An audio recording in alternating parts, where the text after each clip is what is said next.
បងខាត់បងដឹងកាម្លឹងម្លឹកព្រោះអីបងប្រឹងតាមរំមួន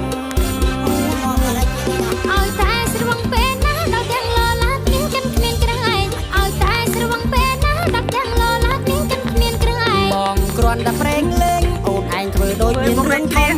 បងគ្រាន់តែប្រេងលេងអូនឯងធ្វើដូចមានរឿងធំបើឲ្យបងឈុំផាត់ស្រាណាប្រយ័ត្នទៅណាអូននឹងដេកយំបើឲ្យបងឈុំផាត់ស្រាណាប្រយ័ត្នទៅណាអូននឹងដេកយំព្រួងតែក្រមុំគេនឹងតាមសុំបងធ្វើប្តី